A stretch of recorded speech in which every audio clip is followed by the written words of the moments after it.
Hey guys, thanks for joining. I'm Brynn from Grist Analytics.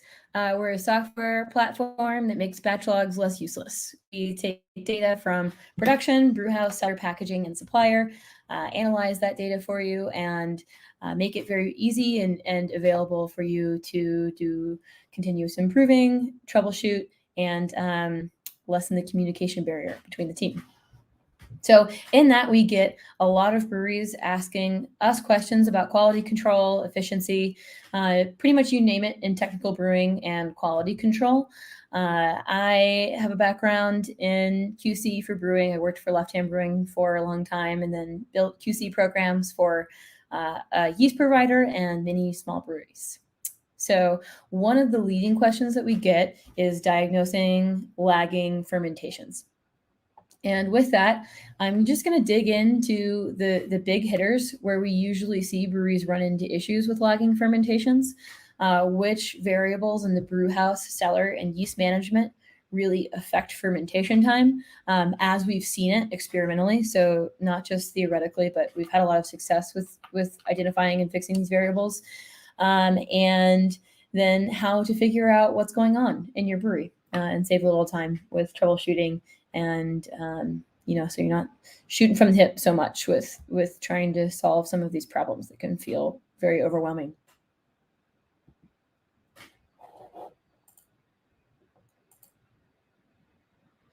All right, so the first point here is, what is a slow fermentation? And oftentimes you know when you're experiencing a slow fermentation because you've scheduled this brew to move on, it's not done in time, your distributor's annoyed, the schedule's messed up, you don't have a tank when you need it. But globally, seeing when something is normal or not normal and being able to track that in a more methodical way allows you to approach these issues and less of a everything is on fire kind of way and see it happening in the slow, gradual way that it does usually happen. These issues typically get worse over time slowly until all of a sudden it's a huge deal. So the parameters that we track are 48-hour drop. So that is the difference between your knockout gravity and your gravity at 48 hours. We use this as a metric of initial fermentation health. Is the yeast taking off like it should? So that in conjunction with final gravity and attenuation give you a lot of information about what's going on with this fermentation and sort of where to start troubleshooting. Final gravity is another one. So trending final gravity will let you know how your fermentations are doing, where your alcohol is. And personally, I prefer attenuation over final gravity if you're going to track and trend something, which gives you more information about your attenuation as it relates to original gravity and final gravity. So you're not looking at both of those numbers at the same time. And you're also given metrics for attenuation by your yeast provider. So it gives you an external validation for how you're doing as well. Time to final gravity. So this is what we use to compare brews within a brewery, within a recipe, and between breweries. The reason being, time to final gravity excludes all of the process-specific stuff you guys are doing for each beer. So that excludes your VDK rest, if you're doing that, like any processing that happens before crashing. And then we also track and trend crashing. So together, this suite of values really gives you an idea of how your fermentation's doing. Is it normal? And if it's not normal, where did it go awry? Beginning of fermentation into fermentation processing. All right, and by tracking, I'm specifically talking about meaningful tracking. So your working memory is only so big. You kind of know what your final gravity should be in the brewery, but like that's not even like to talk about original gravity. So like if you have something that you sort of know is out of spec for final gravity, how does that relate to what you knocked in? Did you knock out high? It's just a lot to keep in your working memory for all of these different brands and recipes. So taking those, control charting them, letting them tell you when something is wrong is really powerful. Grist will do this for you, but you can do it in an Excel sheet as well. Just track and trend that. I can send you a little template for control charting if you'd like. All right, so now we're going to get into the variables in the brew house, cellar, and yeast management that contribute to lagging fermentations. This is by no means a comprehensive list. These are just some of the biggest areas that we've seen successful troubleshooting around reducing fermentation time. All right, and before I get into this graph is from Escarpment Labs up in Canada. They're awesome. They have a super great blog. I would check it out. This is from their blog post on fan consumption. So yeast nutrients, again, this is by no means a comprehensive list of the macro or micronutrients that yeast need, but the first one we're going to talk about is fan. So free amino nitrogen. Yeast need this to grow and ferment effectively. On the right, you can see yeast strains typically range from about 100 to 200 parts per million of needed fan, depending on yeast type. So that's really the target. 180 parts per million to 200 parts per million is a great thing to shoot for with fan. Typically, fan's not an issue if you're using an all-grain, regular gravity malt. It's malt derived, and you usually have enough for a normal brew. Where this becomes a bigger issue is if you're using a lot of specialty grain. So like say over 15% of specialty grain, you're diluting that fan, and you might need to look into adding a little yeast X or something that's bringing in some of that free amino nitrogen. The other time that you're going to be concerned about this is if you're doing a low gravity brew. So you have less grain coming in, you're extracting less fan, it might be worthwhile to add a little fan here, which is we've also seen experimentally. Zinc, another critical micronutrient that's directly related to fermentation performance. Like I said, both of these are tried and true, absolutely related to fermentation performance. It's not just theoretical. Zinc, 0.1 to 0.2 parts per million is normal. Again, in a normal brew, there is some zinc coming in from your grain. It varies per grain bill. This is something that's great to send in a sample to a third-party lab if you have not validated it before, and something that you'd especially want to look into for a low-gravity brew, high-gravity brew, or anything with a lot of adjuncts. And then in terms of where you're getting that free amino nitrogen, I just want to talk a little bit about DAP versus a more complete organic yeast nutrient source. So DAP is like just straight nitrogen. It's really easy to utilize for the yeast, but it utilizes it extremely quickly.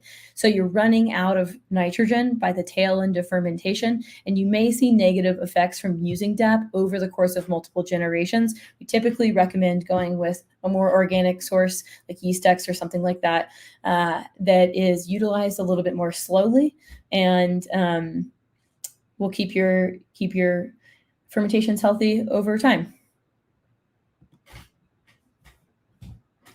Okay, next big hitter in the brew house is oxygen. This is leaving the brew house. So how much, when, and where to measure it? Typically, you're going to want 1 parts per million oxygen per degree Plato. So if you're brewing a 12 Plato beer, you're going to want 12 parts per million of oxygen. Next point there is oxygen versus air, not the same thing. So if you're using compressed air to oxygenate your wort, you're only going to be able to hit 8 to 10 parts per million when it is fully saturated. That said, you should likely use compressed oxygen versus air. Everybody's dealing with different challenges, but if you're able to do that, it works a little bit better. And then when to oxygenate. So we recommend both pitching and oxygenating the first knockout. If you're doing a 1-fill fermenter, that's all you need to worry about. If you're doing a multi-fill fermenter, continuing to add oxygen in the first 24 hours. And what you're doing there is continuing to add oxygen as the yeast is in its growth phase. So you're actually giving it another injection of oxygen when it's in its second and third cell division cycle, which increases the rate of fermentation and increases your yield in terms of harvesting yeast. So all good things there. All right. Third thing is knockout pH. So 5.0 to 5.4 is a pretty healthy range. 5.1 to 5.2 is really good. That's kind of the optimal knockout pH, obviously style dependent and beer dependent. 5.0 is on the lower end of that spectrum. The reason you'd go lower is if you're doing, say, an IPA, when you get that alkalinity after you do the dry hop in the fermenter, so you're ending up with a higher pH. You really want to end up with a healthy pH in the 4.3 to 4.6 range at the tail end of fermentation. And if you need to adjust your initial pH lower to hit that, then go ahead and do that. 5.4 is the upper end of that. Outside of style, the reason to do that is if you have a yeast strain or a fermentation that's really dropping the pH. So Kveik strains often drop the pH more than their ale or lager counterparts. That might be a reason to go with the upper end of that range. Knockout pH is very easy to control. It's best to do it initially from the mash, really hit your mash goals to hit this knockout pH. If you can't do that, you can always adjust the pH with lactic or phosphoric in the whirlpool.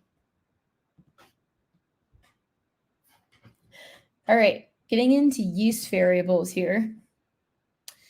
All right, so when I say yeast storage, I'm talking about the things that you probably associate with yeast storage, which are like a keg brink, a bucket, or a yeast brink, whatever you're taking the yeast and removing it off of the fermenter into. But I'm also talking about at the bottom of the tank.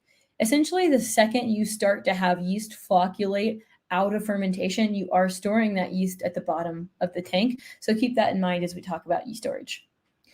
First point here is what temperature are you storing your yeast? So storing cold, 0 to 5C, significantly improves viability. We can see up here in this paper, and you can visit the paper and read more about it if you want. So 1 to 10 Celsius storage temperatures are these 3 top lines. We see a pretty minimal drop in viability. Once you start getting into the 15 to 25 range, viability is just tanking the longer you're storing this beer. So I think most people know that, at least intuitively, and pull that off and put it into a cold room, which is good. You really want to be storing that yeast cold. The thing to think about here is if you're storing yeast in the bottom of a fermenter or you're having really long fermentations, you're getting into these temperatures down here if it's an ale, and that can be really horrible for yeast performance. Along those lines, pressure, not good for yeast. 5 psi should be the absolute max. Once you pull yeast off of a fermenter, it starts releasing CO2. So just keeping an eye on your keg, yeast brink, whatever, wherever you're storing your yeast to let off some of that pressure as it rises. In terms of keeping it in the tank, another reason why you might want to take a look at pulling yeast off of the tank and getting away from the cone-to-cone thing. That's a lot of hydrostatic pressure that it's under. So purging whatever vessel you're storing the yeast in with CO2 or nitrogen. Oxygen is really horrible for storing yeast. Once yeast finishes fermentation, its glycogen stores are full. It's ready to go. It has all of the sugar stored up. It's going to use that at the beginning of your next fermentation. And that's very highly correlated with a fast and efficient fermentation that doesn't have off flavors or diacetyl issues and any of the other fermentation issues that come along with poor performing yeast. So oxygen, when it's present, yeast goes into aerobic respiration. It's using that oxygen, it's using its glycogen stores, and you don't want that. Next thing here is homogenization. So again, at the bottom of the yeast brink, you've got this big yeast cake. It's a really great insulator. The inside of that yeast cake, even if you've crashed the tank, is likely a lot warmer than the outside. Homogenization is maybe, I would say maybe the least important of these 4, but still critical for keeping healthy yeast. Okay, and then yeast harvesting. So worm cropping has been shown to improve viability and fermentations down the road. So Leverage et al., 1999, you can look up this paper and read more about that if you'd like. But you can see here the improved fermentation performance and improved viability, also improved VDK reduction. So with worm cropping, and what I mean by that is removing the yeast once it hits terminal, not waiting to crash the tank. There are some downsides to that. You might not harvest as much, and you might be harvesting yeast that's slightly older. So there is somewhat of a concern with prematurely aging your yeast generation, but if you're going up to 10 generations of yeast, it really shouldn't be a problem, and you're going to get healthier fermentations. When you're removing that yeast, you really don't want that poor flocculated young yeast at the top of that yeast cake. careful taking the yeast off of the cone to avoid tunneling. You really want that middle range. You want to burp the first part of that cone with the old yeast.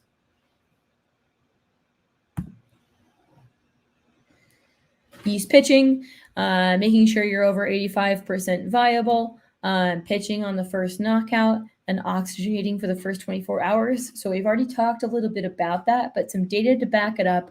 Fermenter 2 and Fermenter 4, the quickest fermentations here, were aerated multiple times for subsequent knockouts over the course of 24 hours. They perform the best. It's just an influx of oxygen while the cells are still growing. All right, getting into cellar variables.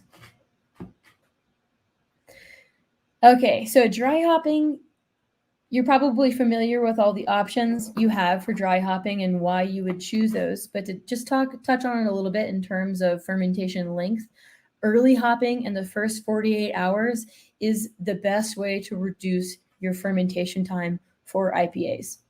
You're getting that hop load in early, you're degrading all of those larger starches, and you're dealing with hop creep at the same time as your primary fermentation, and you're not going to have to wait for that long dry hop creep to happen at the end of fermentation. The negative thing about that, there is a direct correlation with hops and a reduction in viability. So you should not use that yeast afterwards if at all possible. Hopping, if that's not possible, if you make a ton of IPAs and you need to harvest from an IPA, mid-fermentation hopping, so like 1 to 3 Plato, and then taking the yeast off before you dry hop. Absolutely taking the yeast off before you dry hop. And then late hopping at terminal. Easiest way to get yeast off of the tank, but you're likely going to deal with these long trickling dry hop creep curves, and there's not a great way around it. If you're hopping at terminal warm and then crashing the tank immediately, you might be able to avoid some of those long fermentations, but you're really running the risk of secondary fermentation in can.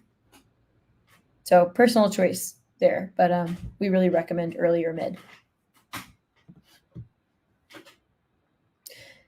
All right, and then temperature. So making sure you're using the correct temperature for the yeast strain that you've gone with. The yeast supplier should provide you that information. Knocking out 1 to 2 degrees lower than fermentation temp. What this does is keep the glycol jackets from turning on right when you're getting fermentation going, and you just let it free rise up to its fermentation temperature, which should happen relatively quickly.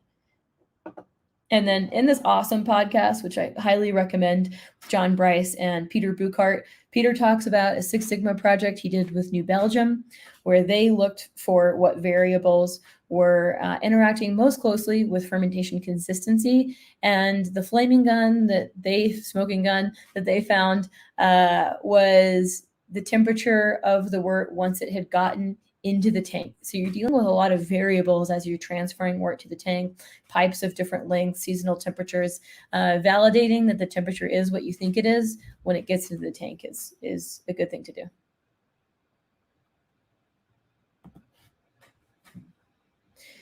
All right, and then micro. So some micro contaminations can really affect the length of your fermentation. What the curves typically look like is a normal fermentation, and then you've just got this really slow trickling at the end. It actually looks very similar to hop creep in terms of fermentation curves.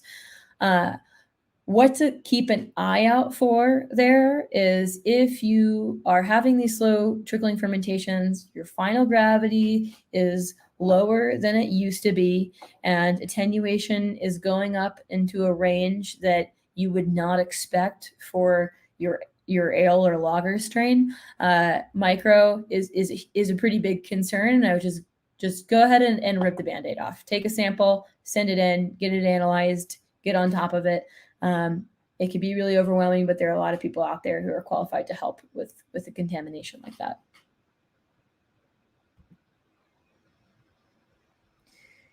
All right, so those are really the big hitters. Again, not a comprehensive list at all, and I'd be happy to talk more about any of those if you have any questions. Just shoot me an email. And now we're going to get into where to start. So we talked about a lot of things, and if you just went after every single one of those variables, it would take forever. So how do you know what is going on in your brewery and what is the most time and cost-effective way to tackle this fermentation issue? All right, so we're just going to walk through this flow chart. If you want a copy of this diagnostic flow chart for slow fermentations, just shoot me an email afterwards and I'll send it to you. By no means is it a comprehensive list, but it's just a place to start. Okay, first question we've got here is it higher or lower than historical average in terms of final gravity? And just really avoid guessing on this. Like, you really want to control chart that value. Better yet than final gravity, attenuation. Is attenuation higher or normal than average? Okay, so we're going to talk about higher or inconsistent final gravity afterwards. Right now, we're going to focus on lower final gravity. So we just talked about this. Is attenuation within the range stated by your yeast producer? And if your final gravity is lower and the attenuation is looking wonky, you're really going to want to send in a sample. Contamination is a huge concern. If it is within range, the diagnostic procedure is going to be more similar to where we're going next, which is higher or inconsistent final gravity. Is it affecting one brand or many brands? Slow fermentations in one brand may indicate a recipe-specific issue, while widespread fermentation issues likely involve larger brewhouse or cellar processes. Okay, so if it's one brand, take a look at the things that are specific to that brand. So is that brand low gravity or high adjunct? If so, maybe take a look at your fan or zinc. It's super easy to just add some yeast X. Take a look at that. Knockout pH and finishing pH. Are you knocking out in an acceptable range, and are you finishing in an acceptable range? And if not, take a look at adjusting that pH with lactic in the whirlpool, or better yet, in the upstream process in the brew house. It's going to help you in the mash and the boil as well. Is it using a specific yeast strain? And if it's using a specific yeast strain, then we'll get into more of the yeast troubleshooting lower down in the control chart. In this flow chart. All right. So if it's in many brands, are you using yeast nutrient? Is your oxygen 1 parts per million per gravity? And have you validated that? Maybe borrow somebody's instrument just to take a look. Knockouts are being completed within 24 hours. And you're aerating for the first 2 knockouts or within 24 hours. A longer boil than 90 minutes can be a concern for free amino nitrogen availability. And is your knockout pH in that 4.0 to 5.4 range? And does your finishing pH look good? Just kind of these like overarching issues in the brew house, specifically before you move downstream. All right. So once you've done that, you've validated that you're hitting all of these parameters in the brew house. Do you dry hop these beers, or are you pitching yeast from dry hopped beers? Dry hopping comes with an entirely new set of fermentation issues. Are you dry hopping the slow brand or using yeast harvested from a dry hopped tank? So in terms of this, there is a definite negative correlation between dry hopping and yeast viability. If you're messing with harvesting from dry hopped beers, really just make sure you're getting that yeast off before you're dry hopping. Okay, and then once you've got a hold on that, you figured out the dry hopping thing, and that is or is not an issue, and that's been improved. Worm cropping. So worm cropping, we've already talked about this, has been shown to significantly improve viabilities and fermentation time. Are you harvesting yeast at or near terminal as soon as it has flocculated? That is a big one. Once we work with breweries on that one all the time, it almost always improves fermentation speed. Yeah, that's a pretty big hitter with fermentation time in general. Okay, so once you've tackled that, how are you storing the yeast? If everything looks good so far, yeast storage is the next place to look. This includes time spent in the cone after primary and brink storage. So like we talked about, making sure that that is stored cold, you're getting it off the tank as soon as you can. The vessel is purged with either CO2 or nitrogen, so there's no oxygen. It's under 1 to 5 psi of nitrogen or CO2. And you have some sort of gentle, non-constant homogenization going on.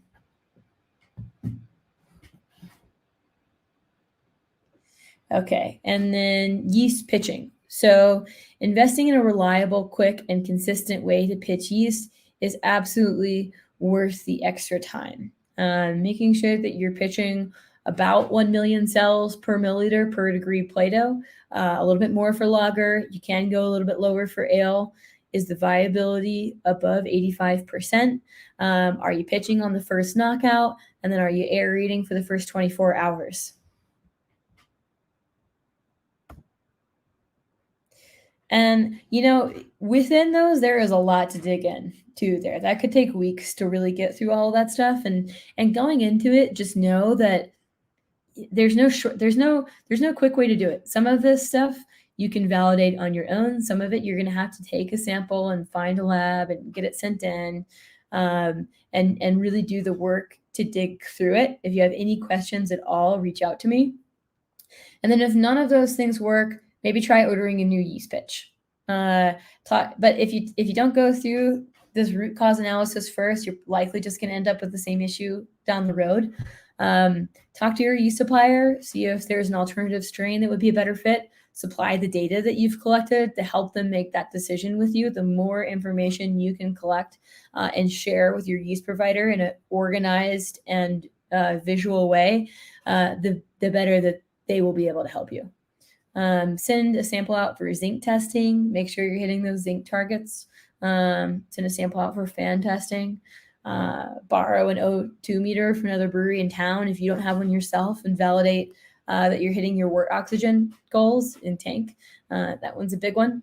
And then just slowly tick away at these elements that can be difficult in an infrastructure perspective to get it hold of, like yeast storage and handling.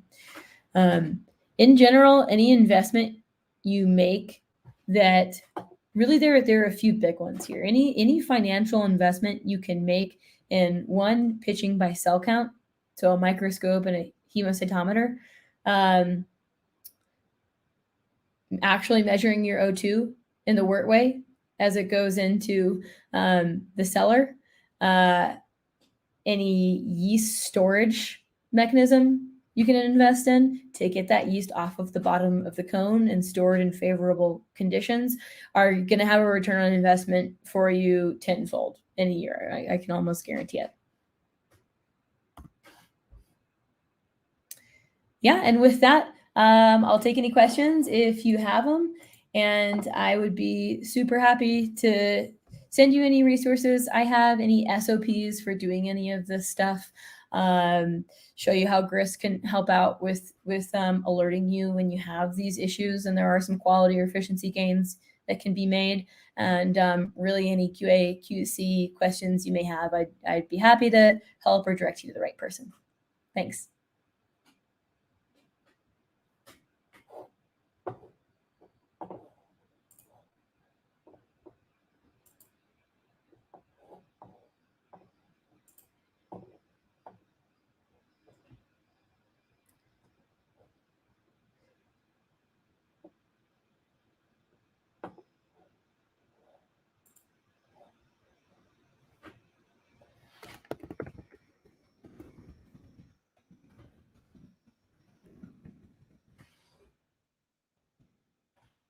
All right. Feel free to reach out to me with any questions. Even if it's, you're watching this in retrospect in a couple days or in a week, I am always here. Thanks. Have a good day.